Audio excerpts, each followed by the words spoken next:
You did it this morning. You probably did it before you even got out of bed. You saw something on a screen, or in a mirror, or in your mind, and for just a moment, you measured yourself against someone else. And that quiet little measurement left a mark. It always does. You tell yourself it is harmless. You tell yourself it is just human nature. But what if it is something far older than that? What if the part of your brain that ranks you against other people is not a flaw, not a habit you can break, but one of the most sophisticated survival systems your species ever evolved? What if stopping it is not just difficult, but neurologically impossible? The real answer is stranger than anything you have been told about confidence, self-esteem, or social media. It starts about 2 million years ago, and it ends this morning, in your bed, on your phone. Your ancestors did not live in the world you live in. They lived in groups of roughly 50 to 150 people. That number is not random. The anthropologist Robin Dunbar spent decades studying primate brain sizes and social group sizes, and what he found is this. The size of a primate's neocortex, the outer reasoning layer of the brain, directly predicts the size of the social group it can maintain. For humans, that number comes out to around 150. Your brain was built to track 150 people, not millions, not strangers. 150 specific, known, remembered individuals.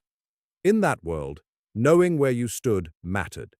It was not vanity, it was survival.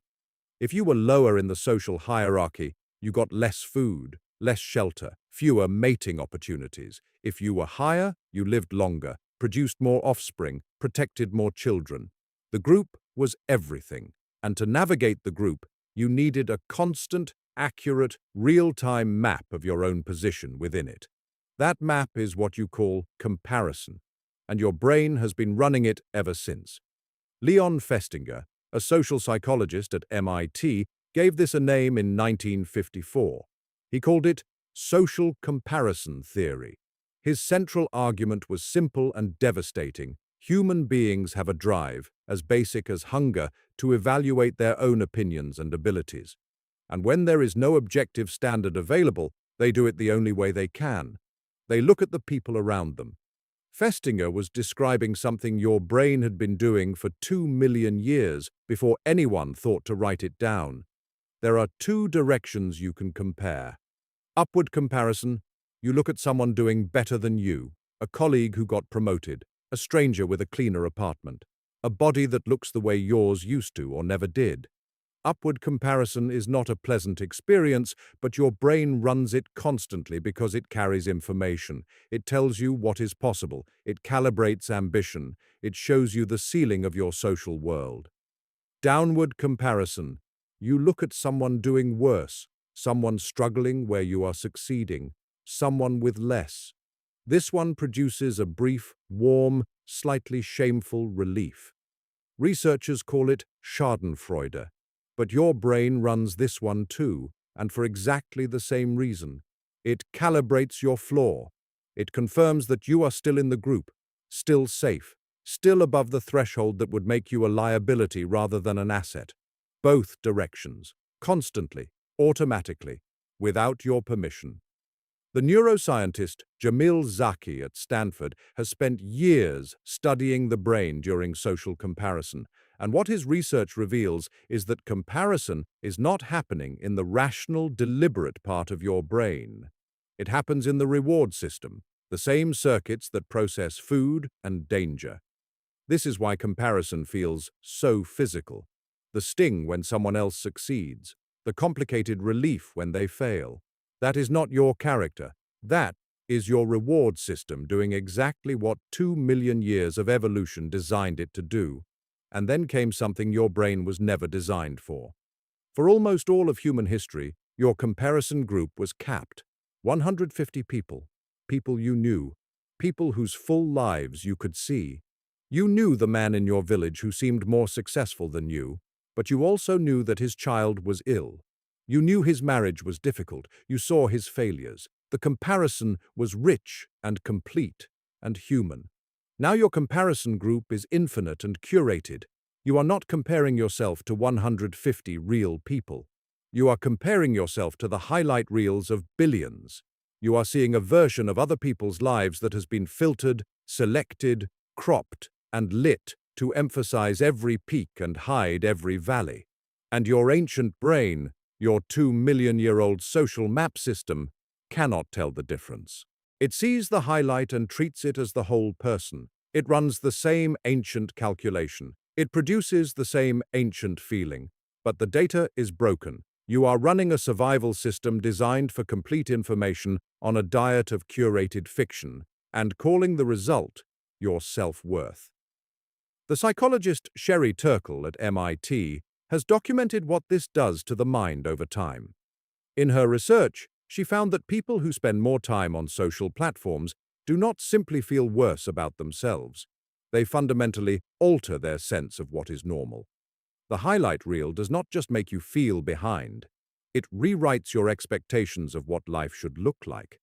And once your baseline shifts, ordinary becomes failure. Decent becomes not enough.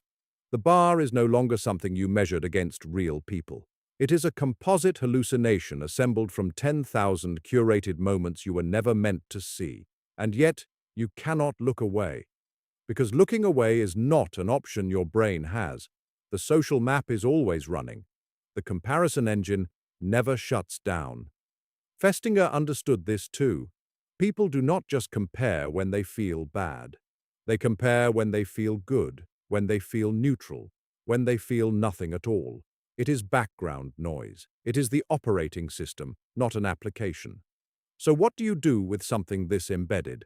The first thing to understand is that the goal is not to stop comparing. That is like trying not to breathe. The goal is to interrupt what the comparison means. Your ancestors compared themselves to whole people. That is what the system was built for. It was built for full information, not the slice. And the moment you remember that you are comparing your interior to someone else's exterior, something shifts. The psychologist Kristin Neff at the University of Texas has spent her career studying what happens when people turn the comparison inward against themselves versus what happens when they treat that comparison with the same compassion they would offer someone they loved. Her research shows that self-compassion, meaning the recognition that struggle and failure are part of a shared human experience rather than evidence of personal inadequacy, actually produces more resilience, more motivation, and more willingness to grow than self-criticism does. Not because it is soft, but because it is accurate, because it reconnects the comparison to its full human context. Your ancestors saw the whole person, not the moment, not the performance, the whole struggling, surviving, sometimes thriving, often failing person. And comparison in that context was useful. It was informative. It kept people calibrated without destroying them. The enemy is not comparison. The enemy is incomplete information. The enemy is a brain built for 150 people receiving input from 8 billion curated avatars and believing deep in its ancient reward system that what it is seeing is real. This morning, when you wake up and you reach for your phone and you see something that makes you feel, for just a moment, smaller than you were before, that is not the truth about you. That is an ancient system receiving corrupted data. The system is working perfectly. The data is the problem. And the strangest part of all this, the twist your brain will resist accepting, is that the people you are comparing yourself to are running the exact same comparison engine. They woke up this morning and felt it too. They measured themselves against someone else. They felt the sting, or the relief, or the quiet low hum of not quite being enough. Every single person in your comparison group is inside their own comparison loop, measuring themselves against a world that does not exist, producing feelings that feel like facts. You are not behind. You are not failing. You are a species that survived by knowing where it stood, finally encountering a world too large and too curated for that ancient system to process. The question your ancestors asked, the one your brain still asks every single morning, is, where do I stand? The answer they had was honest. The answer you have been given is a fiction, and somewhere in that gap, between the honest question And the curated answer is where your actual life is happening. Tonight, when you catch yourself measuring, when the sting comes, when the quiet relief comes, you will know exactly what it is. 2 million years of survival code, running in the wrong world, on the wrong data. You did it this morning, but this time, you know what you are looking at.